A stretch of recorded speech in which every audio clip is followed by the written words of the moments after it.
All right, so let's start with some breaking input that have just come in, where a Trump tariff thunderbolt aimed at India over the Russian oil purchases may have sent ripples all the way to the Kremlin.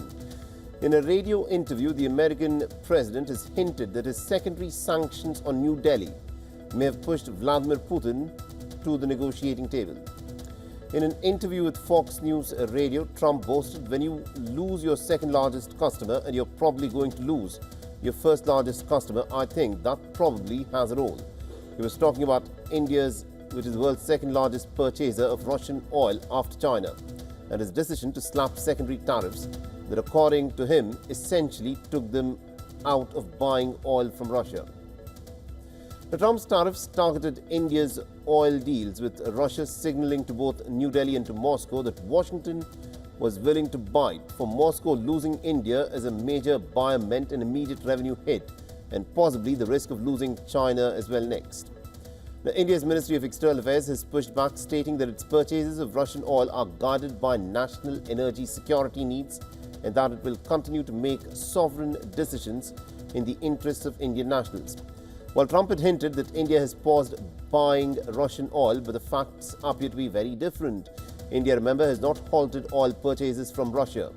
Now, India's largest oil firm, the Indian Oil Corporation, has made it pretty clear in its latest statement that it continues to buy based solely on economic considerations. Now, despite the tantrums, Washington and New Delhi continue to engage quietly behind the scenes, and India's Commerce Ministry has said that the status of the US delegation visiting India for the next round of bilateral talks will be known closer to the scheduled date, that is the 25th of August.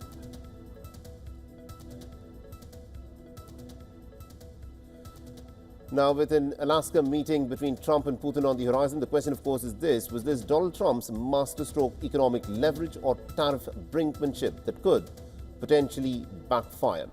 And joining us on the broadcast, we've got Susan Tehrani, who's joining us live from New York. Susan, this is an interesting sort of an revelation that Donald Trump has put forth, where he said that it appears that Vladimir Putin may have agreed for this summit meeting in Alaska because of the sanctions that he's now imposed on India. What more do we know of this?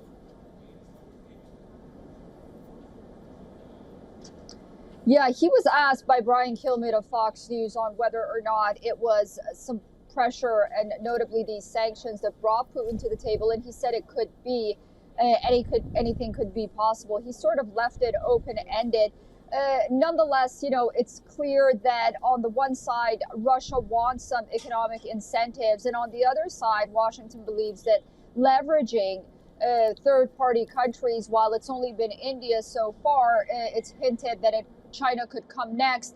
Even Turkey has sort of also been in talks as well, because it continues to buy Russian oil, that, the more Vladimir Putin resists, these are the tools in President Trump's tool chest, or the United States tool chest, to move forward and try to put a pressure on Russia. Now, whether or not this will work or not, that's yet to be seen. But I think that there are some political implications to this as well, considering the fact that once September comes around, there's a bill that wants to impose up to 500%, 250% to 500% tariffs and sanctions and incentives on countries that are doing business with Russia. So, all of this goes back to Russia, but you can't help but wonder, where does this leave the United States relationship with its allies and its friendly countries when the United States decides to do this?